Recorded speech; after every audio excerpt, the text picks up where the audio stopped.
இந்த IPL date அறிவிச்சதுல இருந்து அங்க அவன் இன்ஜூர்டு வரமாட்டான், இந்த டீம்ல இவன் இன்ஜூர்டு வரமாட்டான் அப்படின்னு சொல்லி எல்லாம் நம்மளுக்கு தெரியல. ஆனா கடைசியில நம்ம சிஎஸ்கே டீம்லயே மெயின் தலையவே கை வச்ச பிறதான் அதோட வழி என்ன அப்படிங்கறது தெரியுது. ஆனா ஏற்கனவே சிஎஸ்கேல நேத்தன் எல்லிஸ் அப்படின்ட்டு மெயின் ஃபாஸ்ட் பவுலரை நம்பி தான் இருந்தோம்.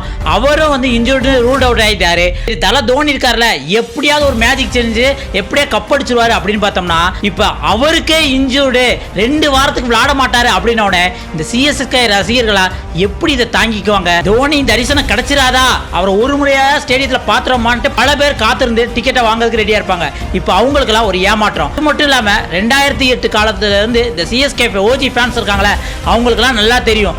ஒரு சிஎஸ்கே மேட்ச் கூட வந்து தோனி, ரெய்னா, ஜட்டு இவங்கெல்லாம் இல்லாம வந்து பார்த்ததே கிடையாது. ஆனா அதை இந்த 2026 ஐபிஎல்ல நம்ம பார்க்க போறோம் அப்படின்னு நினைச்சாலே மிக வருத்தமா தான் இருக்கு. என்ன காரணம் அப்படின்னு பாத்தீங்கன்னா, தோனிக்கு வந்து பிராக்டிஸ் மேட்ச் அப்ப காஃப் ஸ்ட்ரெயின் காரணத்தினால வந்து இந்த 2 வார காலம் விளையாட மாட்டாரு. அதாவது இந்த ஃபர்ஸ்ட் ஷெட்யூல் ஏப்ரல் 12 வரை இருக்குல்ல, அது வரை விளையாட மாட்டாங்க. அதுல சிஎஸ்கேக்கு 4 மேட்ச் இருக்கு. 4 மேட்ச் தோனி கண்டிப்பா விளையாட மாட்டாரு. இதுல முக்கியமா பாத்தீங்கன்னா இந்த 2 வாரத்துக்குள்ள ஏப்ரல் 5ஆம் தேதி மட்டும்தான் ஆர்சிபி கூட மேட்ச். அதுக்கப்புறம் மீதி உள்ள மேட்ச் எல்லாம் ஆர்சிபி கூட கிடையாது. ஒருவேளை ஆர்சிபி சிஎஸ்கே பிளே ஆஃப்க்கு குவாலிஃபை ஆகி அதுல தோனி விளையாண்டா மட்டும் தான் வந்து ஆர்சிபிக்கு எதிராக விளையாடுவாரு.